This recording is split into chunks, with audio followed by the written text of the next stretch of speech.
cahier de vacances. On parle aujourd'hui d'esclavage moderne. On parle de comment les agriculteurs français, plus généralement tout ce qui est agriculteur et même la bourgeoisie française, profitent de main-d'œuvre à moindre coût, notamment à travers du travail de migrants qui ne sont pas déclarés, qui vivent dans des conditions abominables, qui parfois ont même payé pour pouvoir accéder au travail. C'est vous dire la douche, vous allez découvrir ça. On commente en fait un documentaire sur des migrants qui travaillent pour un agriculteur qui fait des pommes, et vous allez voir le délire, et ça nous permet de revenir justement sur la théorie marxisme du racisme. C'est une capsule qui est à la fois choquante quand on voit ce qui se passe dans la production française, quand on vous dit des fois oui, le Made in France c'est pas fait par des enfants je sais pas trop, non, il y a des trucs Made in France qui sont bien dégueulasses, et évidemment on essaie de le cacher aux gens, mais quand on s'intéresse de plus près à ce qu'est l'exploitation, en France aussi on voit des trucs dégueulasses. On en avait parlé aussi dans la viticulture, notamment en Champagne, où il y avait eu 5 morts, je crois, il y a 2 ans. Au vu des températures actuellement, je pense qu'il y a moyen qu'il y ait des morts aussi cette année. Et Macron, en plus, a permis aux viticulteurs de faire travailler 7 jours sur 7, sans repos hebdomadaire, les vendangeurs pour justement faire un max de thunes, parce qu'en plus, le champagne, c'est extrêmement lucratif sur leur dos. Bref, c'est pas la question du jour, mais vous pouvez aussi aller voir cette vidéo qu'on vous met en description sur la viticulture en Champagne, notamment dans les champagnes de Bernard Arnault. Et là, je vous laisse avec cette capsule sur le marxisme, le racisme et l'exploitation de travailleurs clandestins, sans papier. Sur ce, je vous dis bon visionnage. Cet agriculteur aurait exploité, presque dans des conditions d'esclavage, de ce que je comprends, des Marocains pour ramasser des pommes dans des conditions de travail qui sembleraient ne pas être aux normes, dans des conditions aussi de vie assez dégueu, et avec potentiellement un salaire assez faible. On voulait parler de ça parce qu'on aime bien taper un peu sur la petite bourgeoisie de manière générale, mais on n'a pas encore trop parlé des agriculteurs. On va parler de tout ça avec Chris à partir d'un travail de Street Press qui a fait une enquête sur des Marocains qui auraient été exploités, je crois que c'est dans le Lot-et-Garonne, dans des exploitations agricoles de pommes. Et on va voir donc tout ça. Chris, comment ça va aujourd'hui? Ça va frérot, je vais être honnête, je suis pas à l'abri d'aller chercher une clé Allen pour mon micro qui est en train de décéder. A few moments later. Donc on est parti maintenant que Chris a resserré la vis. On part donc sur cette vidéo de Street Press. Alors tu vas voir, tu la connais pas Chris, moi je l'ai vu tout à l'heure mais j'ai trouvé ça assez intéressant, qu'on pourrait en dire pas mal de choses. Allez c'est parti. Ce qu'on a découvert dans cette enquête nous a choqués. Une exploitation de pommes dans le sud-ouest où des Marocains travaillent sans relâche pour un salaire de misère. Alors moi, c'est triste, mais ça me choque pas. Tu vois. C'est ça, oui, il y en a plusieurs, dans un taudis infesté de souris et couvert de moisissures. J'aurais préféré être en prison que dans cet endroit, mentalement ça m'a rendu malade. Et ils cueillent des pommes que vous connaissez bien, comme les Granny ou les Pink Lady. On a rencontré Java et Ahmed, des saisonniers marocains qui nous ont raconté l'enfer qu'ils vivent depuis des années. On a pu réunir des centaines de documents, photos, vidéos, enregistrements, contrats de travail qui attestent des irrégularités dans cette affaire. Et ce que vous allez voir, ça ressemble beaucoup à de l'esclavage moderne. Et le pire, certains auraient payé 14 000 € au Maroc pour se retrouver dans cet enfer. Et je vous l'annonce, l'enquête n'a pas plu à tout le monde. Donc voilà. Là, ce qui est intéressant, c'est qu'ils vont faire une enquête où ils vont faire témoigner des gens, ils vont voir que c'est vraiment un truc bien rodé, et qu'en plus ça met en jeu quelqu'un qui s'appelle Alain Onac et qui est un représentant syndical de droite des exploitants agricoles, quoi. Enfin, ils ont vraiment mis la main dans un truc intéressant, je trouve. Derrière beaucoup des images qu'on a reçues, il y a Java. Il est marocain et il a 40 ans. Il a pris beaucoup de risques pour accumuler des preuves et nous parler. Ça, on va vite le comprendre. Il nous a donné rendez-vous dans un des logements qu'on voit dans les vidéos. Java, comme une petite trentaine d'autres ouvriers marocains, dort sur l'exploitation, à quelques mètres des champs, mais aussi du logement du patron. Ça ressemble vraiment à la féodalité, tu sais. T'as des mecs qui dorment sur place chez toi pour travailler, tu sais. On s'apprête à découvrir le logement dans lequel il vit. Mais il y en a 5 personnes avec moi ici. Mais maintenant, il est parti au Maroc. Il va rester juste moi qu'il va rester ici tout seul. Mais il va dormir là-bas, on ici, et moi là-bas. Et là, l'avant, il a plu, tu ne dormiras pas ici. C'est toute la nuit, pas dormir ici. Regarde ici, tout est... Quel enfer le truc. Et tu vois très bien que... Enfin, tu vas voir, le gars, il est exploitant agricole. Alors, je ne veux pas le diffamer au niveau de ses opinions politiques, mais c'est un syndicat plutôt proche de l'extrême droite et tout. Donc, c'est des types qui, à la fois, détestent. Je ne parle pas du mec, hein, mais de manière générale, l'extrême droite stigmatise les Marocains, les Algériens et tout ça. Mais à la fois, font venir des mecs dans des conditions comme ça, quoi. C'est l'archétype de ce qu'est le racisme, tu vois, et la domination coloniale post-coloniale. Mais t'as raison, mais en plus, les deux vont de pair. Il n'y a pas de contradiction entre les deux. C'est parce qu'ils ont un mépris profond et une déshumanisation pour ces gens-là qu'ils se permettent de les traiter comme ça. Pour eux, c'est du bétail. Pour eux, c'est ni plus ni moins que du bétail. Mais tu sais, c'est comme quand tu dis dans les chantiers, pour ceux qui ont travaillé dans les chantiers, etc., tout ça, c'est du travail d'arabe, etc. Tu vois, tous ces trucs racistes qu'on entend dans le monde du travail, bah là, c'est ça, tu vois. Si tu as une forme d'empathie et d'humanisme vis-à-vis de ces gens-là, tu ne peux pas les traiter comme ça. Donc là, ils sont obligés d'avoir une haine et un racisme profond pour pouvoir les traiter comme ça. C'est-à-dire comme des chiens, quoi. Même moins que leurs propres chiens. Donc ça fait partie du racisme, effectivement. Il va pas pour ça. Mais tu regardes. Si la pluie, il va tomber ici. La pluie, il va tomber ici. Il y en a de l'eau, il va entrer ici. Ouais. En plus, c'est vraiment des chiens parce que, en plus, c'est des économies de merde, tu vois. Genre, où vraiment tu risques la vie des. Les mégas, ils peuvent choper des maladies de merde, ils vont être moins reposés. Limite, ils travaillent. Enfin, c'est même pas rationnel, tu vois. Enfin, genre, je pense que tu gagnes 50 balles à pas refaire un joint, et à côté de ça, le mec avec qui tu vas bosser pendant 3 mois de l'année, il va être fatigué, il va choper des maladies, et en plus de ça, humainement, c'est dégueulasse, tu vois. Enfin, genre, même rationnellement, économiquement, je suis même pas sûr que ça vaille le coup, tu vois. Bah non, mais parce qu'ils sont interchangeables. Mais tu vois, c'est ce qu'on disait l'autre fois avec Zoé, là, sur les dernières capsules. Il te faut un amoralisme pour faire ça. Tu vois. Donc les gens, quand ils te disent non, mais nous, la gauche, on doit pas faire de la morale, on doit faire de la politique. Mais non, mais nous, à gauche, on doit faire de la morale. Et on doit faire de la morale mieux que la droite. Voilà. Et vous voyez, en fait, le niveau d'amoralisme qu'il faut, d'ahumanisme, de violence, de détestation de l'égalité et de l'unité de l'humanité pour pouvoir traiter des gens comme ça. Il n'y a pas de racisme sans forme d'amoralisme. Voilà. Donc n'ayez jamais honte d'être moraux, d'avoir des sentiments d'empathie, d'avoir des sentiments moraux vis-à-vis des gens, parce que c'est ce qui vous fait tenir. À la bourgeoisie et la petite bourgeoisie dégueulasse qui exploite comme ça est forcément amorale, sinon elle ne tiendrait pas. Donc n'ayez jamais honte de ça. Vous le voyez sur les images pendant que Java continue de nous faire la visite, tout est insalubre ici. Ça aussi, les romanistes... Non, mais c'est insalubre level hardcore, quoi, enfin... C'est pas insalubre, c'est indigne. Tu vois ce que je veux dire ? Ouais, on croirait une ruine, quoi. C'est indigne. La dignité, ça a toujours été quelque chose qui était au-dessus de la vie dans l'histoire des révolutionnaires. Tu vois. Là, on est sur l'indignité totale, quoi. La douche. Tous les murs ont des traces de moisissure. Et pour aller aux toilettes, il faut sortir dans un hangar à côté en pleine nuit, les pieds dans la boue. T'imagines, il n'y a même pas de toilette, quoi. Faut sortir dehors. Trop chiant, t'sais, les pieds dans la boue et tout. C'est la toilette. Et ce que vous ne pouvez pas sentir derrière votre écran, c'est la forte odeur d'humidité qu'il y avait dans cet endroit. Honnêtement... Alors en vrai, si on peut la sentir, tu vois, genre ça se voit que ce truc pue la merde de fou, quoi. Je crois, ouais. Et l'humidité, c'est gentil comme description, quoi. La dernière fois que j'avais senti ce genre d'odeur, c'était pour un reportage en prison.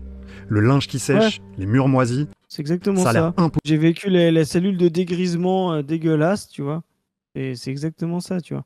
Mais c'est des trucs qui sont faits pour te mettre la pression. C'est pour ça que je voulais te montrer aussi ce documentaire, parce que je pense qu'il y a de quoi dire beaucoup de choses. Tu vois ce que c'est l'exploitation complète et comment c'est une déshumanisation, tu vois, et le lien entre le racisme, jadis aussi l'esclavage des indigènes, et le capitalisme, tu vois. Tu vois un lien profond entre le système racial et le système capitaliste là-dedans, quoi. Mais bien sûr, à un certain degré d'exploitation, tu ne peux pas le faire avec le niveau d'illusion égalitaire que la bourgeoisie a, tu vois. La bourgeoisie égalitaire a inventé le travail. Tu sais comment on appelait le travail ouvrier sous le féodalisme ? Le travail libre. À un certain degré d'exploitation, c'est plus du travail libre. Donc il te faut une déshumanisation profonde. Donc c'est là où justement l'esclavage, l'ancien régime d'esclavage ou de servage, va permettre à la bourgeoisie exploitatrice de pouvoir réaliser son taux de profit sans remettre en question son mode de production. Et donc, c'est de dire, bah voilà, on va exploiter beaucoup plus, dans des formes beaucoup plus violentes, ces gens-là. Pourquoi ? Parce que ces gens-là sont intrinsèquement inférieurs à nous. Tu vois ? Ça va permettre de réaliser cet équilibre.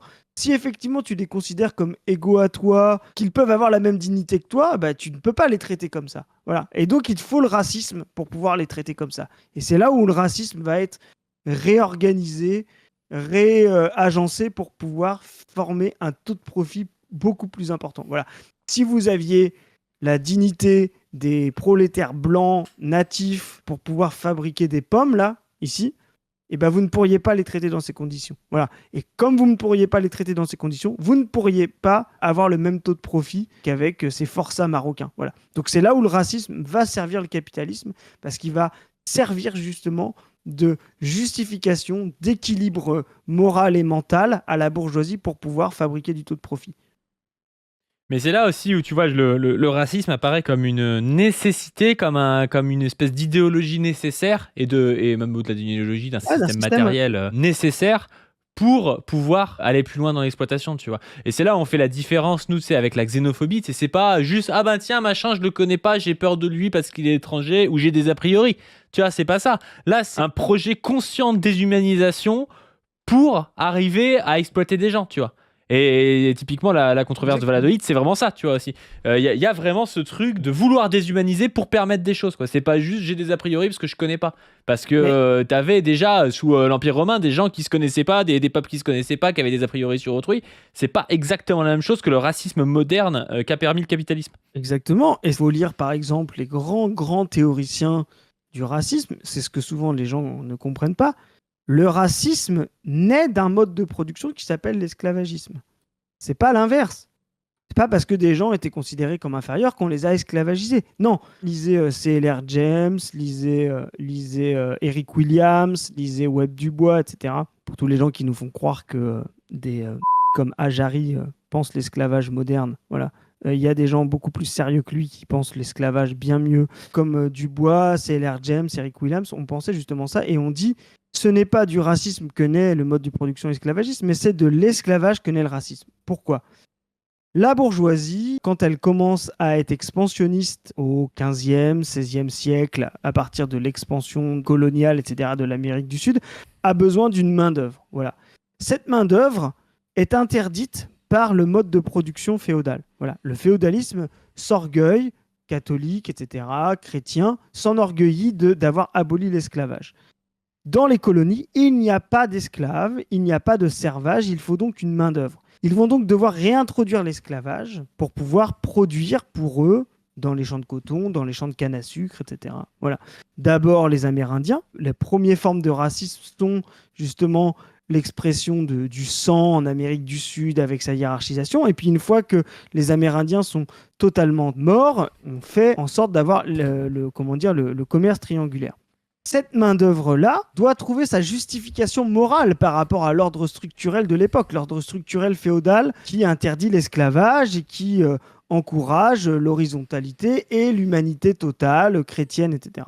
Et donc, tu l'as bien dit tout à l'heure, Padu, la controverse de Valladolid va être obligée de dire certaines personnes ne sont pas des humains, parce que si ce sont des humains, on ne peut pas les traiter comme tels. Et donc, si on ne peut pas les traiter comme tels, alors nous n'avons pas de main-d'œuvre pour pouvoir exploiter les colonies, les nouvelles colonies. Et donc, toute la controverse de Valladolid, ça va être de justifier la manière dont la force de travail dans les colonies, qui n'est ni du servage, parce qu'il n'y a pas d'ordre féodal dans les colonies nouvellement découvertes, ni encore de l'ouvriérisme, parce que le mode de production capitalisme n'est pas encore prêt, il va falloir fabriquer de l'esclavage. Et pour fabriquer cet esclavage, il va falloir le justifier. Et cette justification, ça sera le code noir, la déshumanisation, etc. Et donc, c'est de la nécessité du mode de production d'exploitation des nouvelles colonies que l'esclavage et la déshumanisation des personnes noires, africains, etc. va arriver. Donc là-dessus, vous lisez les très grands matérialistes marxistes Eric Williams, Dubois, C.L.R. James, etc. Ils vont vous l'expliquer. Et ça, c'est vraiment très intéressant parce que souvent, on a l'impression que c'est l'inverse, comme quoi l'Europe était d'abord suprémaciste blanche, qu'elle se serait permis d'esclavagiser des Noirs. Non, c'est d'abord parce qu'elle a eu des besoins en main-d'œuvre qu'elle ne trouvait ni dans les colonies parce qu'elle avait tué les Amérindiens et qu'elle ne pouvait pas esclavagiser des Blancs parce que le mode structurel catholique lui empêchait, qu'elle a dû inventer l'esclavage et la déshumanisation de l'Afrique. Et donc ça, c'est extrêmement intéressant parce que vous comprenez justement ce que dit Marx, que les idéologies, les formes d'expression juridique ne sont que l'expression des nécessités matérielles d'une époque. Voilà. Je ne sais pas si c'est très clair, mais je pense que c'est Moi, je dis, t'es important. un marxiste réductionniste, t'expliques tout par l'économie, voilà quoi. Alors, pas l'économie, mais les nécessités productives, ce qui n'est pas la même chose. Voilà, ce qui n'est pas la même chose. Mais Et il y a des gens qui demandent, parce que t'as lâché une balle à Jarry, il y a des gens qui disent, il a dit quoi Jarry, c'est quoi la différence entre ce que tu dis et ce que dit Norman Jarry, par exemple? Jarry nous fait croire qu'il y a une forme d'absolue nécessité idéologique, idéaliste, de la suprématie blanche, indépendamment des forces productives. Voilà. C'est pour ça qu'il attaque le marxisme, d'ailleurs. Il Voilà, dit le c'est pour marxisme n'est pas suffisant. Quand vous entendez le marxisme n'est pas suffisant, remplacé par matérialisme dialectique et historique. Le c'est matérialisme dialectique et historique n'est pas suffisant, donc ça veut dire que les gens vous disent il faut de l'idéalisme quand même, il faudrait un petit peu d'idéalisme pour arriver à trouver la dynamique historique. C'est-à-dire que la dynamique historique ne s'expliquerait pas par le développement matériel de l'histoire, des hommes et des sociétés, mais s'expliquerait par ce développement matériel, parce qu'ils disent toujours le marxisme c'est quand même intéressant, mais voilà, mais il y a des trucs qu'on connaît pas trop et donc il nous faut de l'idéalisme. Alors tantôt ils vont le chercher dans de la psychanalyse, tantôt il y en a certains qui vont le chercher, tu sais, dans une espèce de l'esprit des peuples, des choses comme ça. C'est pas forcément dit comme ça, mais ça peut être voilà, l'esprit des peuples noirs était comme ça, l'esprit des peuples indiens était comme ça, et on comprend jamais les nécessités matérielles qu'il y a derrière tout ça. Parce que moi je suis d'accord, il y a des cultures noires, il y a des cultures amérindiennes, il y a plein de cultures qui ont une importance, mais ces cultures, elles sont toujours d'une certaine manière expliquées par des nécessités matérielles. Elles sont pas comme ça, flottant dans les airs, indépendantes, quoi. Comme si c'était quelque chose qui précédait toute forme de fonctionnalité, tu vois. Moi, j'aime bien cette idée de fonctionnalité. Le matérialisme dialectique, pour moi, c'est quelque chose qui explique la fonctionnalité. À la fin, si les choses se font, c'est qu'elles remplissent une fonction. L'idéalisme, lui, nie ça. Il dit il y a une forme d'absolu, de choses qui se dégagent indépendamment des fonctionnalités, des nécessités qui seraient arbitraires. L'arbitraire que les Blancs européens, de tout temps, à tout moment, seraient condamnés à détester les Noirs et donc à se comporter comme tels. Et bien ça, pour moi, c'est une forme de réaction. Pour moi, c'est une pensée conservatrice parce qu'elle ne transforme pas la société, réactionnaire et en plus qui n'a aucune forme d'explication de la dynamique historique. Et donc c'est pour ça qu'on se bat contre ces idéologies-là. Ce pas des personnes ou quoi que ce soit, ce sont contre des formes de pensée qui ne disent rien, ne pensent rien, au mieux décrivent, mais ne transforment jamais. Voilà. C'est toute la problématique d'ailleurs, parce que si tu commences à dire, je crois, un de mes souvenirs de ce que disait Jarry, c'est qu'il y a un truc en plus quand même du marxisme que le marxisme n'explique pas, c'est la jouissance à faire souffrir autrui. C'est un truc comme ça qui raconte un truc un peu psychanalytique bizarre. Voilà. Qu'est-ce que t'en fais politiquement, tu vois ? Comment tu penses la transformation du monde si tu te dis, les Israéliens, ce qu'ils veulent là, c'est jouir de faire souffrir les Palestiniens, tu vois ? Qu'est-ce que t'en tires politiquement ? Comment tu transformes la situation ? Quels sont les débouchés à cette pensée ? Bah, tu t'es enfermé dans une sorte de, un peu comme le structuralisme, c'est de Lévi-Strauss, tu t'enfermes un peu dans une structure de la personnalité humaine qui en tant que telle contiendrait des choses indépendamment de l'histoire et du social, donc le fait de vouloir faire souffrir autrui, tu vois, c'est comme ça, c'est là. Et cette chose-là ne s'explique pas et du coup tu comprends pas trop comment tu peux la changer, tu vois. L'intérêt du marxisme, c'est justement qu'à partir du moment où on comprend les dynamiques matérielles, après nous on peut se placer en tant qu'acteur de l'histoire et agir pour la transformer. Parce que justement, on sort d'un déterminisme. Alors que si tu dis, les choses se sont passées comme ça parce que dans l'esprit humain, il y a l'envie de faire souffrir les autres. Hein. Moi, je ne comprends pas ce qu'on en fait politiquement de ces choses-là. Voilà. C'est ce qu'on appelle voilà, on est dans le radicalisme. C'est qu'on s'amuse à dire, voilà, bon, les Blancs sont obsédés, je ne sais pas, par la bite des Noirs ou quelque chose comme ça. Tu vois, c'est très intéressant, tu vois. Mais en plus, penser ça, tu vois, c'est genre vraiment réduire, par exemple, Fanon à de l'épiphénomène. Et c'est vraiment de réduire justement à de la description et à ne jamais penser quelle forme d'agencement historique, quelle forme de nécessité historique ont permis ça. Et quelle forme de nouvelles nécessités historiques, donc de transformation, vont les empêcher. La phrase la plus importante de Marx, c'est de dire justement, à un certain stade de développement des forces productives, elles deviennent des entraves. Voilà. La tâche des matérialistes dialectiques, c'est de devenir des entraves. Voilà. Et notre tâche en tant que sujet collectif, c'est de devenir des entraves au racisme. Voilà. comment on peut se penser comme entrave au racisme et pas simplement comme gestionnaire du racisme. Comment on peut se penser comme entrave à la nécessité du racisme. C'est ça notre tâche en tant que progressiste. C'est pas simplement de se dire le racisme sera toujours là de tout temps, il va falloir de manière pragmatique le gérer, l'empêcher, le canaliser, etc. Non, comment on va faire en sorte que le racisme, de la même manière que le servage, la vision justement symbolique de la division de l'humanité qui était féodale, devienne quelque chose de absolument impensable, innécessaire, complètement idiote, complètement impossible. Voilà. Et bien le racisme doit devenir quelque chose de désuet, impossible, non nécessaire et quelque chose de passé. Nous ne sommes pas pour la gestion du racisme, nous ne sommes pas pour la promotion de l'égalité entre les races, etc. Nous sommes pour l'abolition de la race de la même manière que nous sommes pour l'abolition de la classe. Tout ça, la classe, la race, le genre, sont des agencements historiques, des formes de division de l'humanité dont l'humanité s'est servie pour se développer avec de la violence ou non. Ce sont des choses qui doivent être abolies. Ce ne sont pas des choses qui doivent être gérées, ce ne sont pas des choses qui doivent être considérées, ce sont des choses qui doivent être abolies, de la même manière que le servage a été aboli. Voilà ce qu'est la race, voilà ce qu'est la classe, voilà ce qu'est le genre.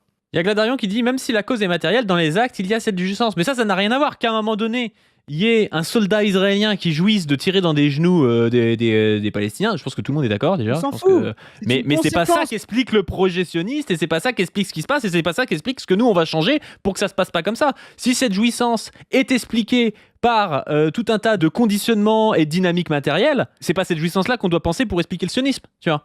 Est-ce que tu dois partir de la jouissance et du plaisir qu'a un Israélien à tirer sur un Palestinien pour expliquer ça? Non, ça ne sert à rien dans l'explication, tu vois. C'est presque un maillon de la chaîne dont on pourrait en fait ne même pas parler et ça changerait rien, quoi. C'est comme si vous disiez un manager jouit de son poste de manager sur ses subalternes. Et vous diriez, alors, parce qu'un type jouit de son poste de manager sur ses subalternes dans une entreprise privée capitaliste, c'est ça l'explication pulsionnelle et intrinsèque du capitalisme? Non.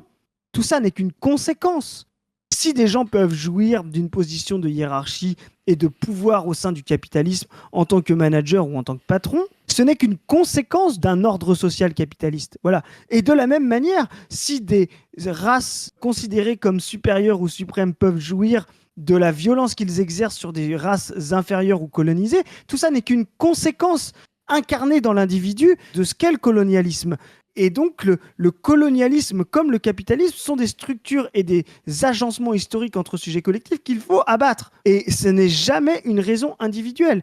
Et donc, faire croire que la colonisation tient sur la violence reproduite par les individus colons et la jouissance qu'ils en éprouvent, c'est comme si vous faisiez croire que le capitalisme tient simplement sur le fait que des patrons trouvent ça cool de donner des heures supplémentaires et d'imposer des vacances à leurs subalternes ou à leurs ouvriers. C'est aussi idiot l'un que l'autre. Voilà. Nous, ce qui nous gêne, c'est quand quelqu'un vient dire le marxisme, c'est-à-dire le matérialisme historique, n'explique pas tout, il faut rajouter la jouissance. Mais qu'est-ce qu'on en a à foutre? Tout le monde est d'accord pour dire qu'il y a des petits patrons à la con qui jouissent, tu vois, c'est pas le souci. Mais ça n'explique en rien comment fonctionne l'entreprise capitaliste et le mode de production, et ça ne change rien à notre action politique de savoir qu'il y a des mecs qui en jouissent, tu vois. Vraiment, c'est une explication un peu, mais psychologisante nulle, quoi. Exactement. On se fait plaisir, on s'amuse, on incarne les choses, on s'amuse. En plus, c'est rigolo. Je pourrais dire pareil. Quand un gars dans une armée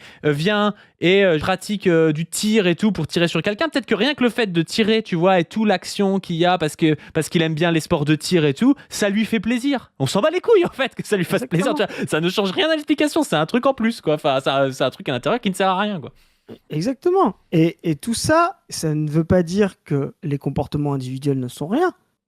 Ce ne sont pas des explications. Par contre, ces comportements individuels sont l'incarnation concrète de ces formes de production et d'agencement collectif dont on vient de parler.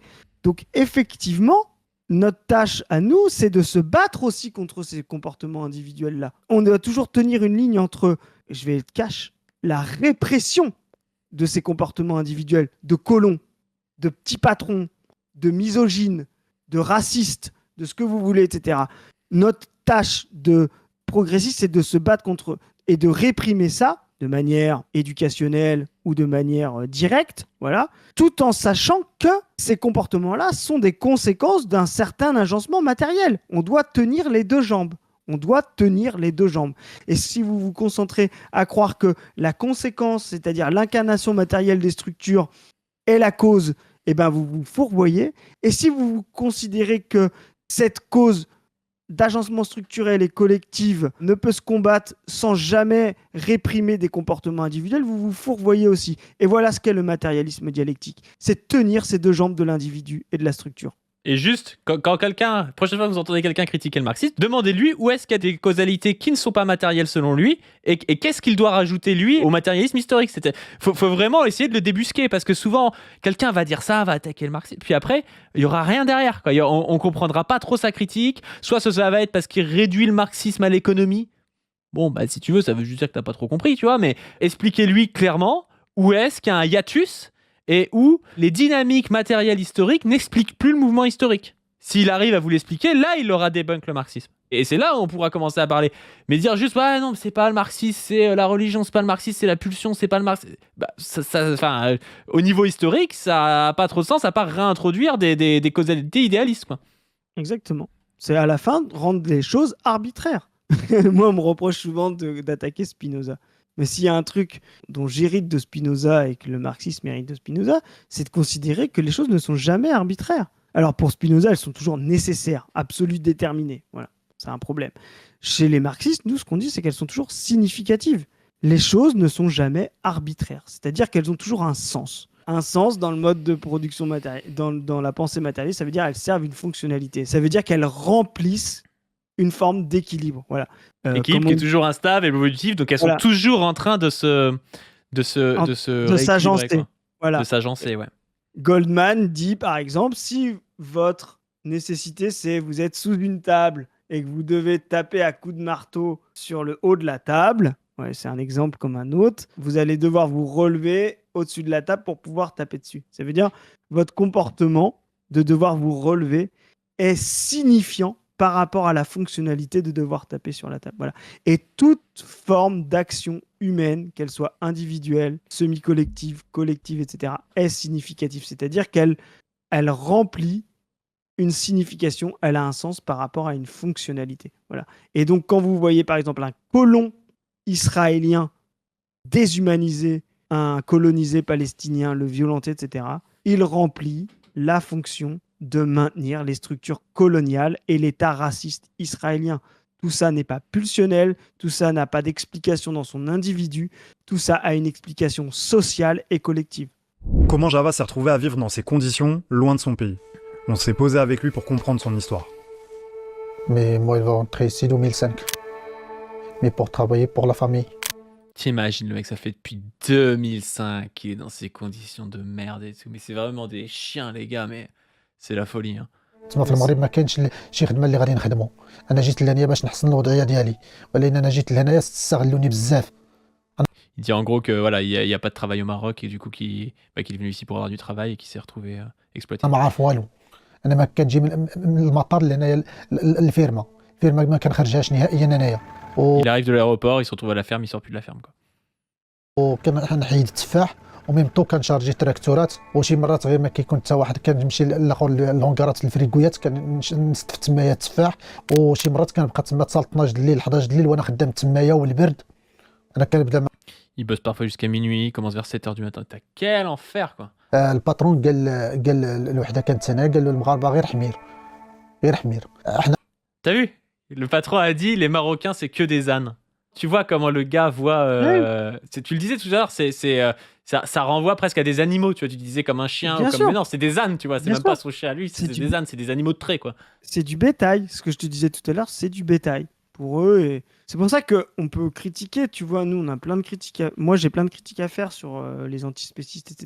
Mais sur certains aspects, ils ont raison de montrer que la façon dont on utilise la force animale dans le travail humain est une forme de référentiel pour déshumaniser des gens. Et ça, c'est très juste, en fait. Et on voit vraiment, justement, là, ils sont utilisés comme une force de travail vivante, mais qui n'est pas de l'humanité. Voilà.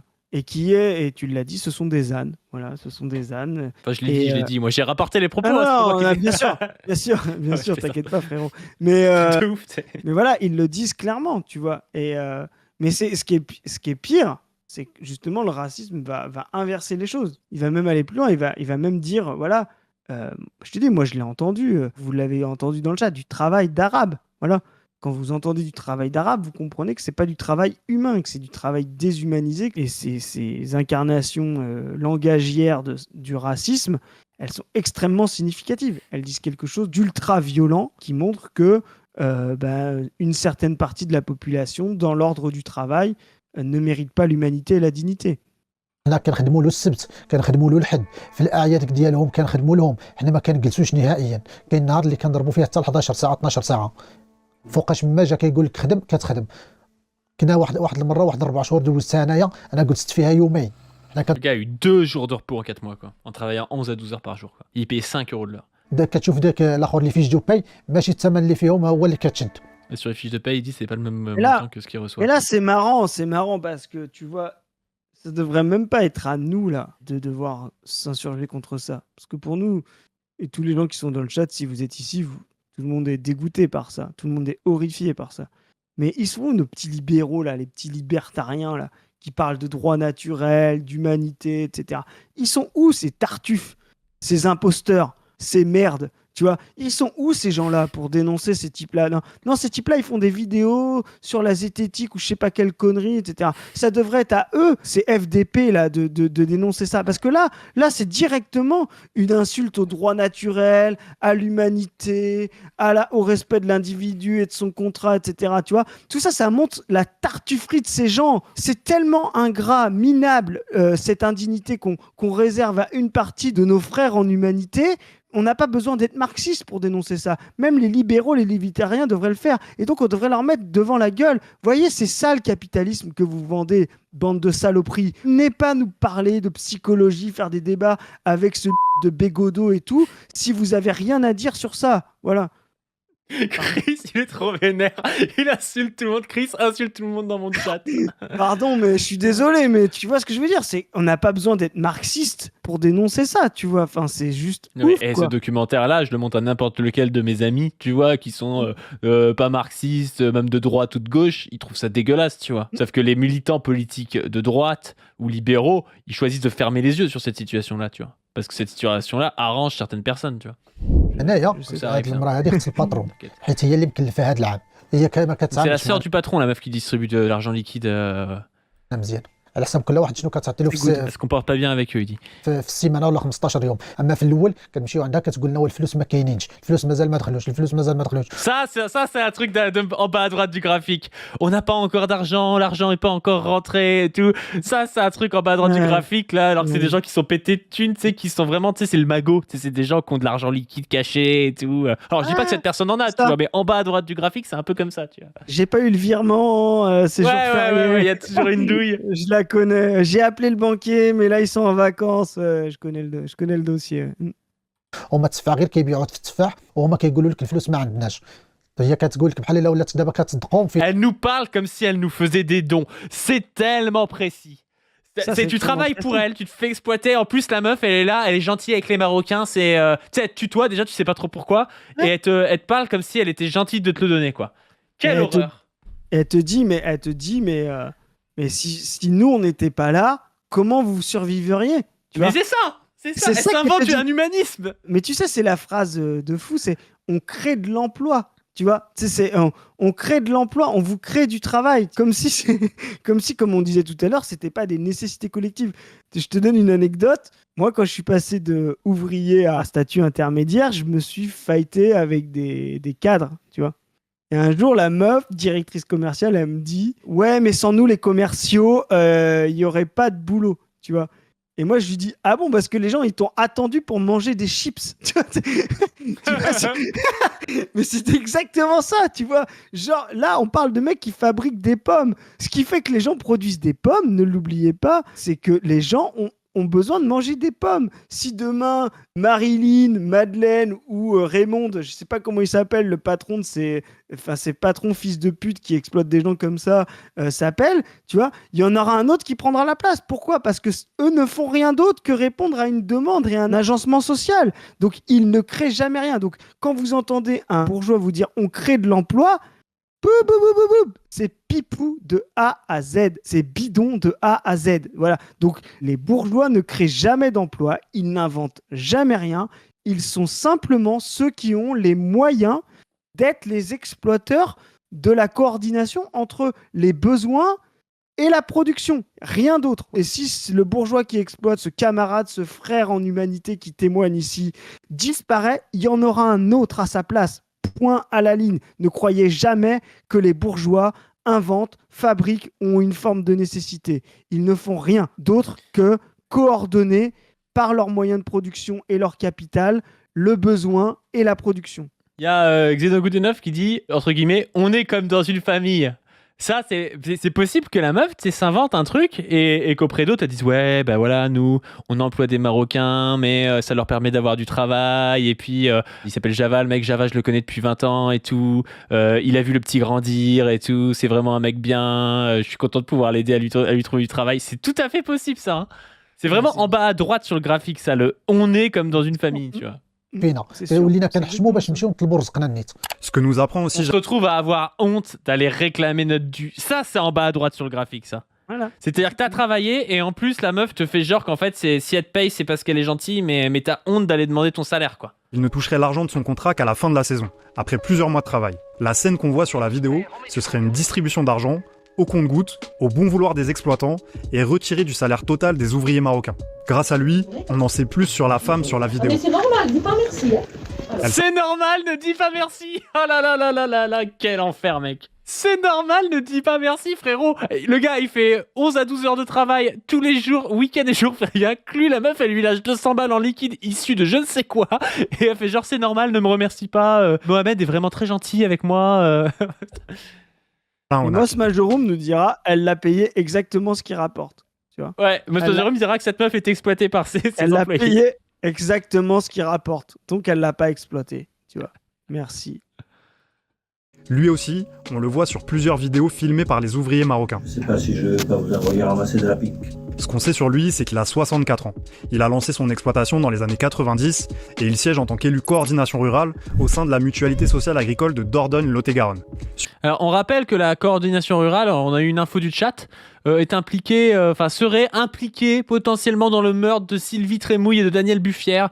Le double meurtre de Sylvie Trémouille et de Daniel Buffière a lieu le 2 septembre 2004 à Saucignac. L'homicide perpétré par Claude Duviot survient lors d'une inspection en routine de la direction départementale de l'agriculture de la Dordogne d'une exploitation agricole à Saucignac. C'est la première fois que des inspecteurs sont tués en mission depuis la création de l'inspection du travail. C'est-à-dire que les mecs sont allés buter un inspecteur du travail. Sylvie Trémouille est contrôleuse à l'inspection du travail et de l'emploi et de la politique sociale agricole. Daniel Buffière est responsable de service de contrôle de la mutualité sociale agricole. Le meurtrier Claude Duvieux est un agriculteur, ancien militaire et ancien assureur, proche de la coordination rurale. Il exploite une ferme produisant des prunes, de la vigne et des cerises. Il emploie des sans-papiers, mais son exploitation n'est plus rentable financièrement. Il est placé en liquidation judiciaire. Le 2 septembre 2004, les deux inspecteurs réalisent des contrôles dans le département. Ils repèrent la ferme de Claude Duvieux et interrogent les saisonniers au travail. Après avoir contrôlé leur identité, ils poursuivent le contrôle auprès de l'agriculteur, ayant remarqué que sur les 11 travailleurs contrôlés, 3 sont salariés d'un prestataire de service.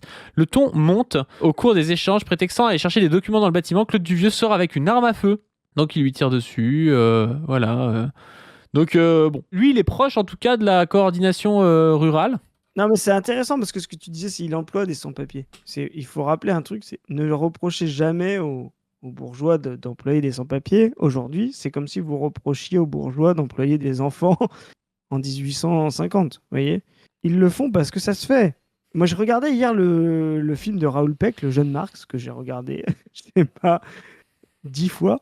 La prochaine fois que je reçois Padu et Zoé à la maison, je leur fais faire une projection privée du Jeune Marx parce que c'est vraiment un super film. Et à un moment, il y a une scène magnifique, si vous l'avez vu, où justement Engels, qui est un fils de la bourgeoisie, rencontre un des amis de son père et il lui explique « Alors, vous employez des enfants dans votre entreprise, vous voyez ?» Et lui, il dit Mais si j'en emploie pas, mes concurrents vont en employer à ma place et donc je vais perdre mon argent, vous voyez. Ah bah oui.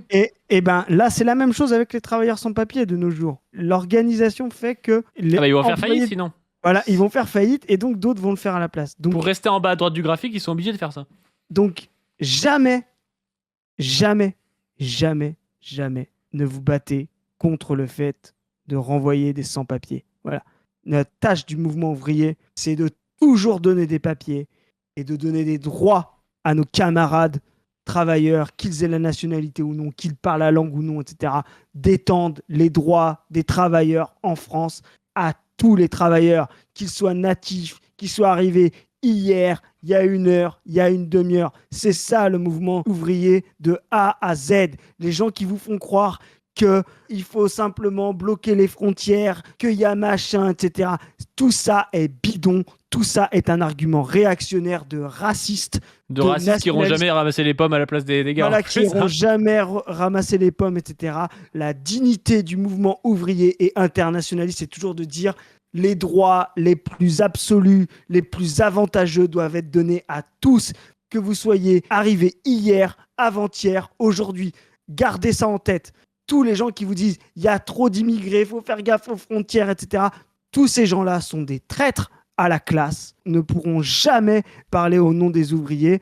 La tâche des ouvriers, ça a toujours été de distribuer tous les droits les plus avantageux à tous les individus, hommes, femmes, natifs, non natifs, de telle religion, de telle nationalité, qu'ils soient arrivés hier, avant-hier ou aujourd'hui. Gardez ça en tête, c'est ça la dignité du mouvement ouvrier et internationaliste. Point.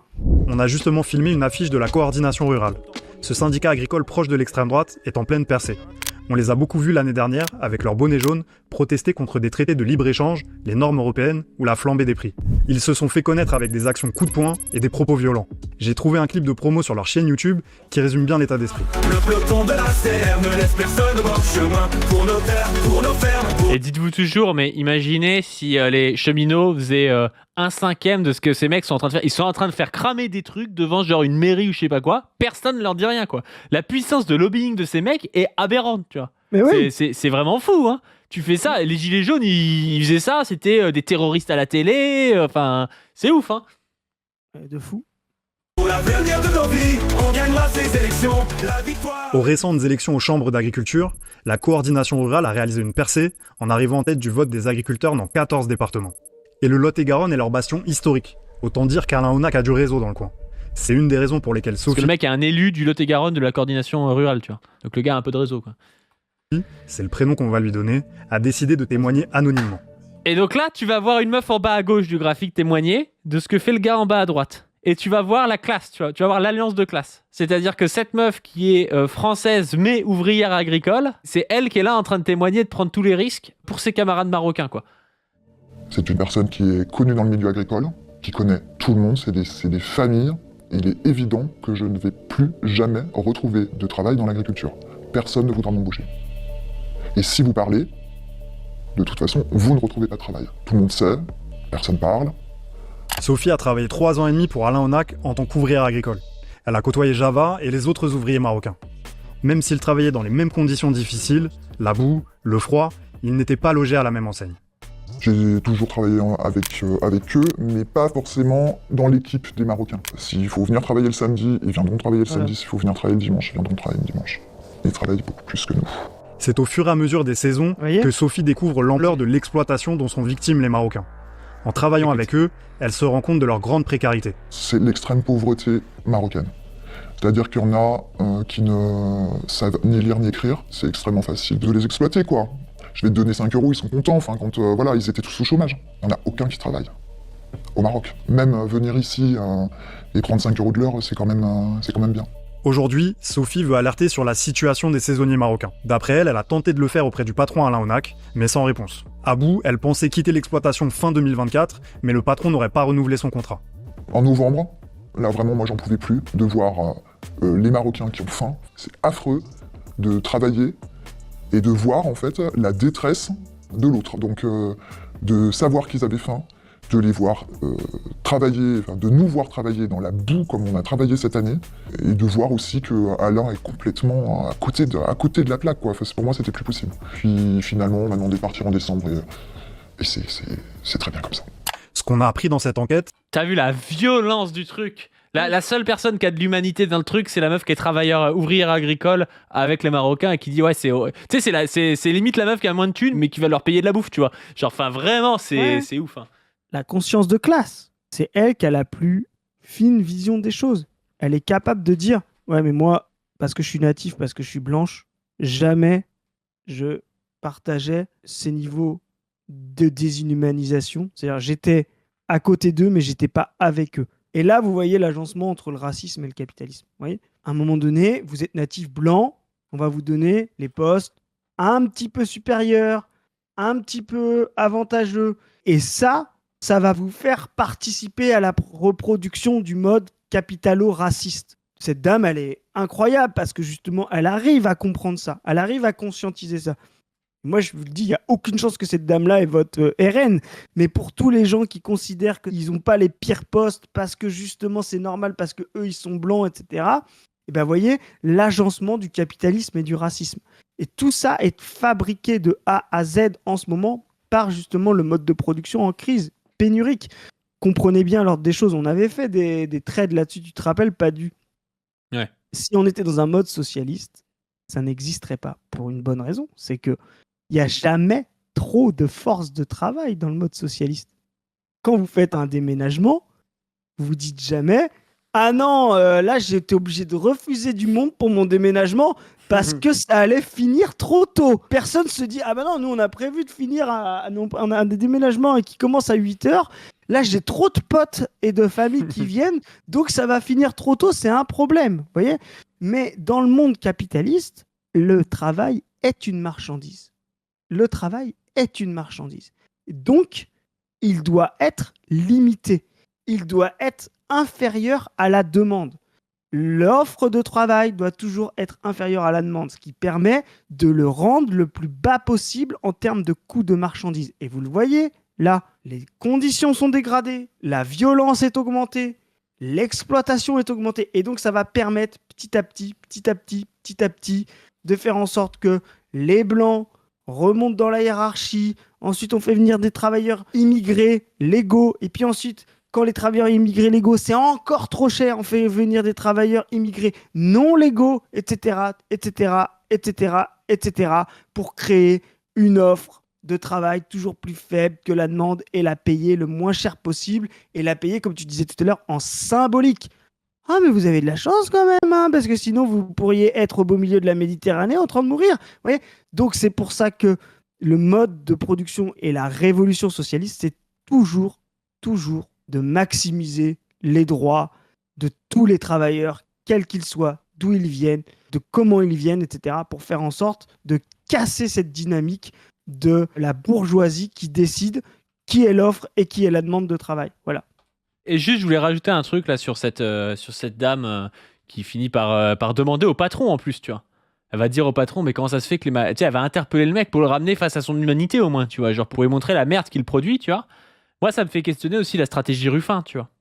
Parce que tu vas pas me dire qu'en bas à gauche du graphique, il n'y a pas plein de meufs comme elle. Alors peut-être qu'ils sont pas, tu vois, aussi conscientes que cette meuf qui a quand même conscientisé le truc jusqu'à quitter son travail, presque, tu vois. Ouais. Mais il y a plein de gens comme ça où faut les travailler au niveau de leur conscience et leur apporter un contre-discours anti-racisme en lui disant bah le copain là marocain ou des pays de l'Est il pourrait peut-être avoir les mêmes droits que toi et puis avoir ses week-ends aussi. Ces gens-là ils peuvent comprendre ça. Si tu vas en mettant sous le tapis le racisme comme fait Ruffin, l'antiracisme en disant et ben ces gens-là ils vont finir par voter RN ou par s'abstenir. C'est mort et c'est foutu, tu vois. C'est ces gens-là qu'on doit aller chercher. C'est pas le gros agriculteur là d'en bas à droite, lui on n'ira jamais le chercher. Et le truc c'est que Ruffin en faisant un truc de géographie, il met dans le même panier cette meuf et le gars qui emploie les Marocains, tu vois. Sauf qu'il y a un vrai travail à faire sur ce genre de personnes. Et je vais aller plus loin. Moi je vais aller vraiment plus loin. C'est même pas Ruffin qu'il faut attaquer. C'est l'idée même de nationalité. L'idée même de bleu, blanc, rouge. Quand vous voyez des droits attachés parce que machin est né là, etc. Les droits du travailleur, l'internationalisme, c'est justement de considérer que tous les travailleurs devraient avoir les mêmes droits de vote, de subsistance, de salaire, de cotisation, etc. C'est-à-dire que même l'idée même de nationalité ici, de la France, du bleu, blanc, rouge, etc., est une ignominie quand on pense la classe sociale correctement. Tout ça est vraiment un agencement de la bourgeoisie pour pouvoir séparer les travailleurs entre eux. Et donc, Ruffin ou Roussel, etc., ou, vas-y, je m'en bats les couilles, Ouria Boutelja, ou je sais pas quoi, devraient être insultés pour pouvoir dire des trucs en mode « Ah, mais la nation, le machin, etc. » Non, tous les travailleurs devraient avoir les mêmes droits. Vous travaillez, vous avez le droit, point, à la ligne. Vous avez... Mais c'est que eux, ils font croire qu'on va arriver à ce stade-là, tu vois, en mettant en avant le drapeau, tu vois. En disant, Exactement. ouais, non, mais voilà, on va les avoir un petit peu comme ça, tu vois. Et Léo Mans aussi, C'est ça, le les gens problème. dans le chat. Mais oui, Léo Mans, tout ce que vous voulez, tout ce que vous dites, tous les gens qui vont vous vendre la nation ne sert à rien d'autre qu'à diviser les travailleurs. Si vous abolissez la nation, vous considérez que machin qui est arrivé hier soir à la nage entre Lampedusa et la France devrait avoir le droit de vote dès demain, devrait avoir les cotisations sociales, devrait avoir l'assurance maladie dès demain. Dès demain. Peu importe si vous êtes capable de parler la même langue que lui, peu importe s'il mange du fromage, s'il mange du porc, s'il boit de l'alcool, j'en ai rien à foutre. Dès demain, il devrait avoir les mêmes droits des travailleurs. C'est ça l'internationalisme ouvrier. C'est pas entre les nations, l'internationalisme ouvrier, c'est par-delà les nations. Et donc, posez-vous la question, à quel moment c'est pertinent que des gens qui partagent les mêmes, et elle le dit bien cette dame, qui partagent les mêmes conditions de vie que vous, se lever le matin à 4h du mat pour aller ramasser des pommes dans la boue, devraient, parce qu'ils ne sont pas nés là, gagner moins, ne pas avoir le même droit face à la maladie, ne pas avoir le même droit face à la retraite, ne pas avoir le même droit de décider qui va être élu dans leur pays, etc. Tout ça, c'est de la merde. La nationalité même devrait être remise en question quand on est travailleur. Il y a Bonaventura du Prato, je comprends pas trop, il dit Chris, c'est Gued, en fait, il insulte Dreyfus car il agite un drapeau. Nous, ce qu'on dit, c'est qu'on s'en bat les couilles du drapeau. C'est pas ça qui mobilise, on va pas insulter les mecs qui ont le drapeau, tu vois. Chris l'avait dit l'autre jour, Yedid Mekissi sur le drapeau français, c'est un des plus beaux moments du sport français, c'est pas le souci. Par contre, dire que la stratégie politique d'agiter le drapeau, c'est de la merde. Surtout dans une période de néofascisation, c'est ça le problème, c'est pas de dire. Moi, je m'en fous que quelqu'un agite un drapeau, tu vois. Moi, je vais vous le dire clairement. Je suis patriote. J'aime l'équipe de France. J'aime le FC Nantes, etc. Pourquoi ? Parce que c'est une question culturelle, d'un attachement particulier. Je considère que le patriotisme est un sentiment qui ne devrait jamais être incarné en politique. Dès que vous en faites de la politique, ça devient forcément de la violence envers autrui. Voilà. Le patriotisme, vous voyez, je le vois comme l'amour que je porte à ma mère. Jamais je voudrais qu'on fonde un programme sur l'amour que je porte à ma mère. À un moment donné, Camus dit, et il devient un crétin politique, quand il dit « Entre la justice et ma mère, je choisis ma mère ». Bien sûr qu'entre la justice et ma mère, on choisit toujours sa mère. Et c'est ce qu'a fait de Camus un crétin politique. Parce que justement, il était incapable de comprendre le colonialisme, la violence, etc. Parce qu'il a confondu la justice sociale, la justice anticoloniale avec sa mère. Vous voyez ? Eh bien, le patriotisme, c'est la même. Quand vous voyez un compatriote, l'équipe de foot que vous avez vu tous les jours, à la télé, etc., gagner, et que vous êtes content, c'est un noble sentiment d'aimer là où vous êtes né, d'aimer les paysages que vous avez fréquentés, d'aimer les gens que vous avez... Tout ça, c'est un noble sentiment. Mais tout ça, ce n'est pas de la politique. La pensée de l'humanité, la pensée de la transformation, la pensée de l'activité politique doit se faire contre ça, c'est-à-dire contre vous-même. Apprenez à penser contre vous-même, apprenez à penser contre vos affects. Pourquoi on vous casse les couilles sur les affects, c'est de la merde. La conscience politique et collective, c'est apprendre à penser contre ses affects individuels. Et apprendre à penser contre ses affects individuels, c'est dire apprendre à penser contre le fait que machin qui est né à côté de vous, que vous avez fréquenté au collège, dispose de plus de droits que machin qui parle pas la même langue est arrivé hier soir. Tout ça, c'est de la merde, vous voyez, et c'est ce qui reproduit le racisme. Point. Yes, bon, on continue. Certains saisonniers marocains auraient été escroqués avant même de fouler le sol français. C'est le cas d'Ahmed, un Marocain de 27 ans qui travaillait comme peintre. Tu vois Il a accepté de nous raconter son histoire sous couvert d'anonymat. Il aurait payé une grosse somme d'argent à un intermédiaire marocain pour pouvoir venir travailler sur l'exploitation d'Alain Onak. Il a dit il faut payer 14 000 € pour voir un contrat pour travailler en France. Il a dit le travail il est bien, le salaire il est bien et tout. Il a dit tout va bien en France, la belle vie. Tout il faut je passer dans une période de fou. L'homme ne lui aurait donné que... Donc, attends, je résume. Les mecs, c'est-à-dire que les mecs qui vivaient comme ça, qui bossaient comme des rats, là, en plus de ça, ils ont payé 14 000 € pour venir en France, tu vois. T'imagines le niveau du truc? Ah oui, non, mais c'est-à-dire que et là, ça va justement avec les droits. Tu vois ce que tu racontes sur les droits. Ouais, c'est-à-dire que les gars font croire que les droits en France, ça va aller, machin, te font payer 14 000 € et t'arrives et t'as même pas de droit. Enfin, genre, vraiment, c'est aberrant, tu vois, comme truc. C'est vraiment un truc de chien. c'est une immondice, voilà. C'est pour ça qu'il parle de soupçons d'esclavage moderne. Et en réalité, c'est intéressant parce que il y a des soupçons de féodalisme, tu vois, dans ce qui se passe. Exactement. De privilège, tu vois. C'est un privilège d'être français, tu vois. Il y a un côté vraiment comme ça dans ce documentaire, je trouve. C'est très très juste. Tu dis mieux ce que je viens de dire. Là, j'ai fait un tunnel, etc. Tu as résumé en une phrase. Effectivement, le nationalisme et la nationalité est un privilège féodal. Je suis tout à fait d'accord. Et le jeune ouvrier se serait endetté pour pouvoir payer. Je vendais un terrain, je fais le crédit. Je demandais l'argent à la famille, je donnais les crédits et après il a dit maintenant c'est bon, je parle avec le patron pour faire le contrat et tout. Moi, je suis pour abolir le liquide. Hein. Tout se passe en liquide en bas à droite du graphique. Il y a un truc. Hein. Tout est en liquide tout le temps. Je vais vous donner un bail, un bail amical entre Padu et moi. Quand on a commencé à se fréquenter avec Padu, je me rappelle, et je vais le dire, hein, parce que les gens, ils voient que les saloperies et on raconte pas tout. Ouais, Padu, il a fait ci en 2022, blablabla. Moi, je me rappelle de mon Padu, il est devenu fou face au rouge-brun sur l'idée, tu peux en parler de ça, d'assimilation. Tu te rappelles de ça? Ouais. Tu te rappelles de ça? Et là, je me suis dit, ce gars-là est un vrai communiste, un vrai humaniste, et c'est mon frère, et ce sera mon c'est frère. vraiment de la à merde. vie. Le concept d'assimilation, c'est vraiment de la belle merde. Hein. Voilà.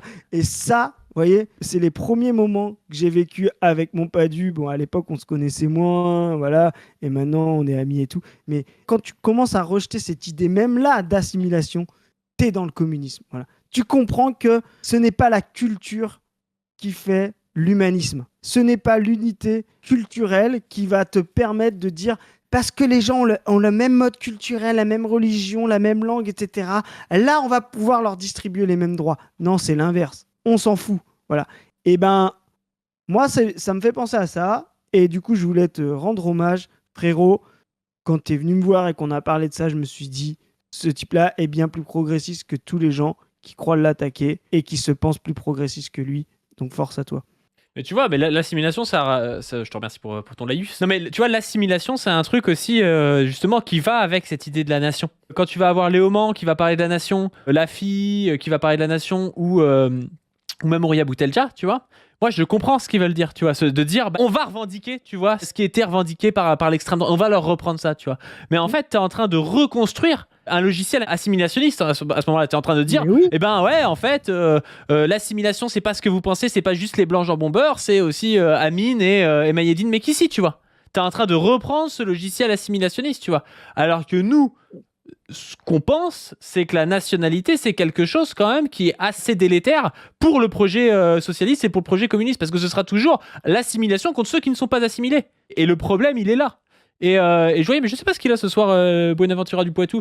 Il dit quand quelqu'un est ciblé par le racisme et dans l'assimilation, on va pas attendre de le convaincre sur l'internationalisme pour le défendre. Mais ça n'a rien à voir. Nous, on a défendu Majoubi, tu vois, par exemple. On a défendu plein de gars qui sont peut-être pas sur nos lignes. Quand quelqu'un est victime de racisme, on le défend, c'est pas le souci. Par contre, on a le droit de penser qu'un projet politique qui met en avant aujourd'hui des thématiques comme celui du drapeau français ou des thématiques comme l'assimilation, c'est se tirer une balle dans le pied et c'est pas ça qui va nous permettre de gagner contre l'extrême droite et d'avancer vers notre projet. Parce qu'en fait, si on débat, et peut-être des fois même durement avec des gens, tu vois, qui sont de gauche, c'est parce qu'on les considère comme étant de notre camp, hein. On considère qu'ils veulent la même chose que nous, tu vois. Moi, j'ai rien contre Antoine Léaumont, tu vois. Antoine Léaumont, je pense que c'est un camarade et tout. Par contre, je pense que on n'a pas la même vision des choses sur comment arriver à notre but, tu vois. C'est ça. Mais par contre, je pense qu'on se retrouvera toujours avec Antoine Léaumont quand il faudra défendre un sans-papier ou défendre un non-assimilé ou quelque chose comme ça, tu vois, il n'y a aucun souci avec ça. Non, mais en plus, ce qu'on comprend bien, c'est que nous, c'est pas le problème. Nous, ça nous dérange pas que, justement, certains immigrés veulent se réapproprier la nation, veulent dire on est chez nous. Moi, ça me va très bien. Et en plus, je trouve ça très combatif, en fait. Je trouve ça même. Je te dis, mais qu'ici, je te dis, moi, ça me fait de l'émotion, mais même pas par patriotisme, mais par. Tu sais, genre, dans une période d'islamophobie, quand je vois Mekissi faire ça, je me suis dit, il fait un truc de fou, quoi. Tu vois, Ouais, bien sûr. il envoie chier tout le monde, tu vois. Donc, pour moi, c'est un acte politique. Mais ce que nous, on veut dire, c'est il n'y a pas besoin d'attendre des efforts de francisation, d'assimilation, de nationalisation pour pouvoir défendre les droits pour un ouvrier sans papier. Même s'il fait aucun effort d'assimilation, il mérite les mêmes droits. Qu'est-ce que tu veux qu'il fasse les de gens l'assimiler? Le mec est toute la journée dans une travail. ferme, dans un truc qui pue la nudité. C'est Qu'est-ce ça. que tu veux qu'il s'assimile à C'est quoi, ça. tu vois? Tu vois ce que je veux dire? Mais c'est pour ça qu'il faut rejeter ça. C'est-à-dire, il faut rejeter ça, de se dire, mais il n'y a aucun effort à faire de ça, tu vois. Il n'y a rien à exiger. Ah, mais non, mais pour avoir des droits, faut être tant de temps, faut machin, faut montrer que, faut... Non. Vous arrivez, vous travaillez, vous avez des droits. Point. Vous savez, je sais pas, donner un exemple. Je sais pas si tout le monde sait dans le chat, mais le contrat de travail n'est pas quelque chose d'obligatoire. Le contrat de travail est quelque chose d'obligatoire quand vous avez un CDD ou un temps partiel. Si vous travaillez à temps plein, sans durée déterminée, votre bulletin de salaire fait foi. Je sais pas si tu savais ça. Voilà. Donc, si demain, on vous signe un mois un bulletin de salaire à temps plein, sans avoir de durée déterminée, ça fait office de contrat de travail. Et ben, la question, c'est de dire, demain, faisons la même chose, même à temps partiel, même en CDD, les mêmes droits pour chaque personne qui a un bulletin de salaire dans ce pays. Vous voyez? Et donc, on dira, boum, machin, là, il est sans papier, boum, papier, bulletin de salaire, droit, oup, et il vote, et il a l'assurance maladie, etc., etc., etc. Point. Thunderbouche qui dit Chris, ce soir, il joue pour être clippé par VA+. Mon rêve. Bon, Non, on se met mais là. en fait, non, mais en vrai, en plus, tu le sais, mais c'est vraiment des sujets que je connais et moi qui me rendent dingo, tu vois. On va parler d'affect, les gens ils parlent d'affect, de machin. Moi, ça me rend dingo ces sujets-là parce que c'est des sujets que j'ai vécu, des gens que j'ai fréquentés, etc. Ça me rend fou. C'est pas théorique. Pour moi, c'est pratique ce truc-là. Voilà. Bon, je passe direct à la fin. Donc, en gros, le gars, ils l'ont contacté. Il a répondu va te faire enculer, je crois, aux journalistes. Voilà, il y a un procès en cours. Il avait peur de ne plus pouvoir travailler et de ne pas toucher son argent. D'ailleurs, quand on l'a filmé fin janvier, il attendait encore sa paye. On entend la transaction sur cet enregistrement. 1, 2, 3, 4, 5. Là, tu as 400. Ouais. 400. Bon, mais je te donne que 400 parce que là, il me manque 10 euros. D'accord. Eux, ils ont oublié de donner 10 euros parce que Claudine m'a donné l'alias. Ouais. Donc, ok. Donc, je t'aurais donné 1900. Ouais. On est ok? Ouais. Et demain, je te donne le reste. D'accord. Ça roule? Ok. Allez, Marie. ça marche. Ok, Marie. Allez, à Allez. demain. Allez, Je l'aurai que demain, le reste. D'accord, juste demain, d'accord, Marie. Demain, voilà. D'accord. Parce qu'on... Là, on voit quand même ce que raconte Frio, tu vois. La manière dont tu es tenu en laisse du fait que ton travail est payé après coup, tu vois. Là, je veux dire, le mec, il est payé en décembre pour une saison. La saison des pommes, c'est quoi? C'est de août à novembre, de août à décembre, tu vois. Donc, il est payé de tout son truc à la fin. Donc, c'est-à-dire que t'es baisé. Tu peux pas te barrer et tout. T'es vraiment dépendant de ton exploiteur, quoi. Et c'est vraiment quelque chose qu'il faut noter dans leur système de merde, là. T'as payé 14 000 euros, t'arrives, tu travailles, mais t'es pas payé. Donc, de toute façon, t'es obligé de rester travailler et tout. Enfin, c'est vraiment la douille, hein. On peut retirer que 2000 par jour. Ah. On peut pas faire mieux. Ah, d'accord, c'est bon. Allez. Ce jour-là, Java aurait reçu un peu moins de 2000 euros en liquide. Le lendemain, la sœur de l'exploitant reviendra lui donner 2000 euros. En tout, il affirme avoir reçu 5700 euros pour 6 mois de travail, loin, très loin du minimum légal. Le jour du tournage, on a senti beaucoup d'émotions dans le témoignage de Java. Comme une libération après 20 ans de travail et de vie dans ces conditions indignes. راه ضحكوا عليا حيت راه استغلوا لي 20 عام وهما كيستغلوني 20 عام وهما كيستغلوني ماشي غير راه ضحكوا عليا بمعنى الكامل راه نص د العمر ديالي راني دوزتو انايا معاهم. T'imagines, ça fait 20 ans de sa vie, mec. Le mec s'est fait prendre 20 ans de sa vie par ces connards, quoi. Ouais, c'est... انا راني جيت لان راه لقيت ولدو راه مازال صغير كنت كنلعب معاه مازال صغير دابا راه ولا راجل تبارك الله دابا راه عندي 40 عام راه النص ديال الحياه ديالي راه مشى معاهم انايا راه من نهار جيت انايا راه لقيتو والو مازال ما عنده حتى حاجه دابا الفيرما ولات كبرات. Et puis tu vois, ces connards là, ils parlent d'assimilation, mais quand je te dis ces connards, je parle de l'extrême droite, tu vois, qui va te parler d'assimilation de ce genre de gars. Le mec, ça fait 20 ans qu'il est là, il connaît pas la langue, on le fait travailler qu'avec des Marocains, il vit dans une piole de merde, il y a pas une soirée où il peut aller boire un coup avec des gens, où il peut aller au restaurant avec des gens, avec des Français et tout. Et c'est là où c'est une douille l'assimilation, tu vois, ça dépend de tes conditions de vie, c'est évident, tu vois. Ce type, il serait là avec sa famille, il aurait des enfants ou je sais pas quoi, il les amènerait à l'école, il apprendrait la langue de lui-même et tout, il s'intégrerait normalement, tu vois. Mais qu'est-ce que tu veux t'intégrer quand t'es tout seul dans une piole de merde avec des cafards, tu vois. Enfin, ça rend fou, hein. On est d'accord. À la mi-février, Java est retourné dans son village au Maroc, au nord du pays. Et il nous a envoyé ces images où on le voit chez lui. Pour la première fois en 20 ans, il ne compte plus revenir travailler pour Alain Onac à Villeneuve-sur-Lot. Et il espère éviter à d'autres d'être pris dans cet engrenage. انا كنقول للدراري اللي في المغرب باش يشري الكونترا دابا 14 مليون غيجي لهنايا ديك 14 مليون غيمشي يدير بها مشروع في بلادو يجلس حسن له. Mais c'est ouf ce truc des 14 000 euros parce qu'en plus, je pense que je sais pas si c'est mentalisé à ce point-là, mais moi je le vois comme ça. Ça crée un biais cognitif quand tu as dépensé 14 000 euros pour être dans un truc qui fait que tu es piégé et que tu y retournes. Tu étais obligé de faire le boulot, tu vois. Parce que tu as cet argent à rembourser et tout. C'est une gigadouille. Le gars, il est payé 5 700 euros pour 6 mois de travail à 12 heures par jour, 7 jours sur 7, tu vois. Enfin, c'est un enfer. Bon, voilà. Merci Street Press pour le taf. Je sais pas ce que tu as pensé du docu. Super intéressant. Il faut encourager ce genre de docu. Il faut vraiment le montrer. Et puis, nous, on est là pour faire le taf de justement montrer la violence de ces gens-là qui créent ces conditions-là. Et il faut rien lâcher. Il faut surtout pas se dire que c'est normal ou que ce serait légitime, que le problème viendrait du fait qu'il faut réguler l'immigration ou quoi que ce soit. Non, tout ça vient du patronat, tout ça vient de la bourgeoisie qui exploite la force de travail. Et donc, notre tâche, c'est vraiment de voir ça les yeux dans les yeux et d'avoir des réponses concrètes, c'est-à-dire d'avoir des réponses d'unité de la classe ouvrière et de distribuer les droits, comme on l'a dit tout à l'heure, indépendamment de si les gens ont une assimilation ou je ne sais quoi, voilà. Donc non, c'est vraiment beau boulot de Street Press. Il faut le montrer, le remontrer, le remontrer. C'est très très important. Bon, sur ce, n'hésitez pas à vous abonner à cette chaîne, à la chaîne Padu, sur laquelle est sorti un vlog avec Frio, sur laquelle va sortir d'autres vidéos assez rapidement, à donner sur le Tipeee, à vous abonner à la chaîne de Dr Zoé, Zoé-YT, à aller sur Position Revue, allez voir la dernière chronique de l'exploitation. Ouais, voilà, hein, quand on parle d'exploitation, on y est. Hein. Allez-y, hein, vous allez voir. L'exploitation, elle ne concerne pas effectivement que les gens. Alors là, c'est vraiment l'exploitation la plus insupportable parce que c'est la plus violente, mais elle concerne tous les travailleurs. Donc il faut avoir en tête que le salariat, malgré son hétérogénéité, est une unité et qu'on doit tous se battre justement pour faire en sorte qu'il triomphe de la bourgeoisie qui l'exploite. Ouais, carrément. Et sur ce, on vous dit à plus.